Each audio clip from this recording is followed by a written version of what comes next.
Merhaba arkadaşlar, kanalıma hoş geldiniz. Bugün harika bir model başlayacağız. Modelimiz oldukça kolay, tek sıradan oluşan bir model. Kullanacağım ip bebe yünü. Orta kalınlıkta bir bebe yünü. İpime uygun kullanacağım şiş 3,5 numara. Dilerseniz yapım aşamalarına geçelim. İlmeklerimizi çıkartarak başlıyoruz. Bu model için ilmek sayısı 3 ve 3'ün katları artı 2 olması gerekiyor. Yani her model 3 ilmekten oluşuyor. En sonunda da 2 kenar ilmeği ekleyeceğiz.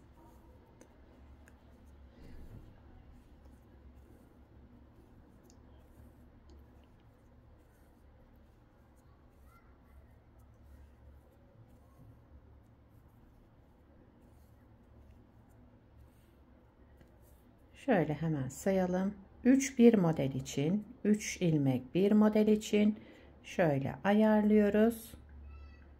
Evet, en sonuna da 2 ilmek. Toplamda şişimde 17 ilmeğim var. 17 ilmekle modelimi kurmaya başlayacağım. Ama öncesinde birkaç sıra haroşa lastik yapalım.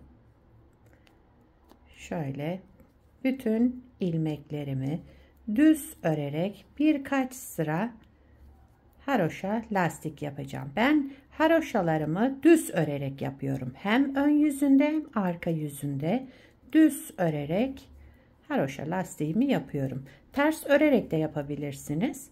Sonuçta ikisi de aynı olacaktır. Hangisi elinize kolay geliyorsa o şekilde yapabilirsiniz. Evet. Şöyle diğer tarafında da yine düz örüyorum. Yani örgüye yeni başlayanlar için böyle detaylı anlatıyorum. Tabii ki bilenler için değil. Bilenler zaten biliyor. Bu şekilde hep düz örerek devam ediyorum. Evet, lastiğimi tamamladım. Şöyle bakın 3 diş haroşa lastik oluşturdum. 6 sıra örmüş oldum düz olarak. Dediğim gibi modelimiz tek sıradan oluşuyor. Arka yüzünde, ön yüzünde aynı şekilde yapacağız. Yani modelimizin tersi düzü yok. Kenar ilmeğimi örmeden aldım. Kenar ilmeğinden sonraki ilmeğimin arka boşluğundan bir ilmek çıkartarak aldım şu şekilde. Daha sonra sıradaki 2 ilmeğimi de ikisini bir şöyle topladım, düz ördüm. Burada tek ilmek çıkarttım. Bir de aradan ilmek çıkarmıştım. Yine ilmek sayım burada 2 oldu. Devamında bir ilmek ters ördüm. Buraya kadar bir model. Şimdi yine şu 3 ilmek üzerinden aynısını tekrar edeceğim. Birinci ilmeğin arka boşluğundan bir ilmek çıkardım, aldım şu şekilde. Daha sonra sıradaki 2 ilmeğimin ikisini bir topladım, düz ördüm. Devamındaki ilmeğimi de ters ördüm. Sıradaki ilmeğimin arka boşluğundan bir ilmek çıkardım, aldım. Daha sonra sıradaki 2 ilmeğimin ikisini bir topladım, düz örerek tek ilmeğe düşürdüm ve devamındaki ilmeğimi de ters ördüm. Hep bu 3 ilmekte yapacağımız işlem bu.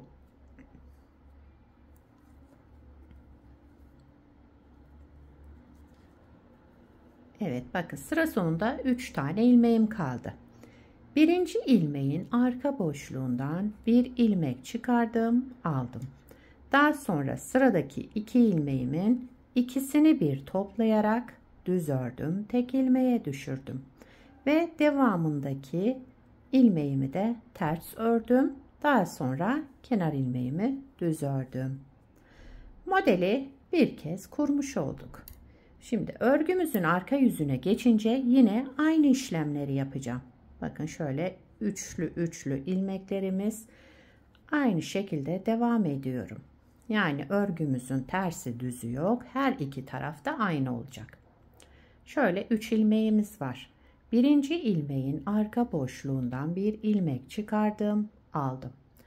Daha sonra sıradaki ilmeğin ve bir sonraki ilmeğimin ikisini bir aldım.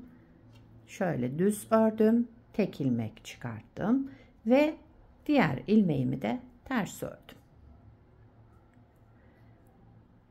Şurada bakın, bu düz ilmeğin arka boşluğundan bir ilmek çıkardım, aldım. Sıradaki iki ilmeğimi düz örerek topladım. Üçüncü ilmeğimi de ters ördüm.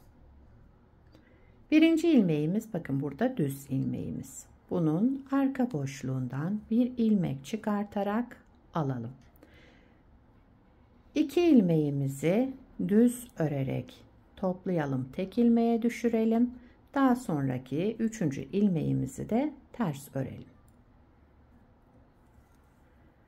Böyle devam ediyoruz.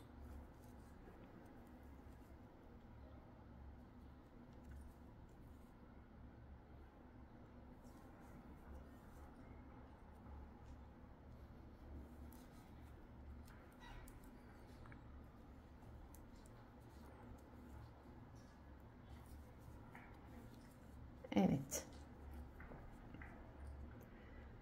Modeli iki kez kurduk. Hem ön yüzünde hem arka yüzünde aynı işlemleri yaptık. Tabii ki model şu anda kendini göstermiyor. Model ilerledikçe kendini gösterecek güzel ve kolay bir model. İsterseniz bir kez daha kuralım. Bakın şöyle, ilmeklerim üçlü grup halinde zaten belli. 3 3 diye. Birincisi şurada düz ilmek. Bunun arka boşluğundan bir ilmek çıkardım, aldım. Bu sağ şişimde. Diğer iki ilmeğimin de ikisini bir toplayarak düz ördüm. Üçüncü ilmeğimi de ters ördüm. Aynı şekilde devam ediyoruz.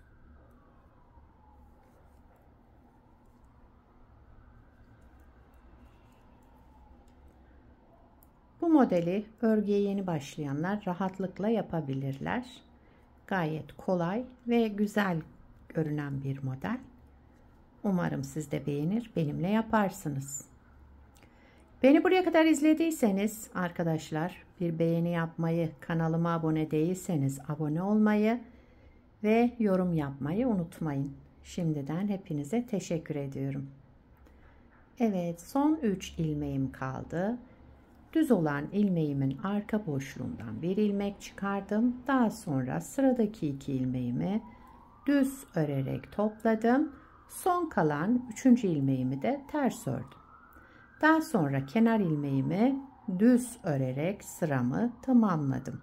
Modeli 3 kez kurdum. Yani 3 sıra çalıştık bu modelden. Model böyle devam ediyor arkadaşlar. Şöyle bir parça da daha önce hazırladım. Onu göstereyim size. Modelimizin ilerlemiş hali böyle. Bakın, gayet kolay ve çabuk ilerleyen bir model. Hem ön yüzünde hem arka yüzünde aynı şekilde yapıyoruz. Burada 2-3 sıra haroşa lastik kullandım. Burada lastik kullanmadım. Model lastik istemiyor. İstediğiniz şekilde yapabilirsiniz. Şöyle göstereyim. Bakın, her iki tarafta aynı görünen modellerden. Çünkü tek sıradan oluşuyor modelimiz. Bu modelden yelek yapabilirsiniz, hırka yapabilirsiniz, süveter, atkı, bere, çorap yapımında, patik yapımında hepsinde kullanabilirsiniz. Bebek battaniyesinde de kullanabilirsiniz. Daha dolgun ipler kullanabilirsiniz. Yani battaniye yaparken astara bile gerek kalmaz. Şöyle gayet dolgulu güzel bir battaniye elde edersiniz. Sizler de nelerde kullanacaksınız bu modeli? Onları yorumlarda belirtirseniz sevinirim.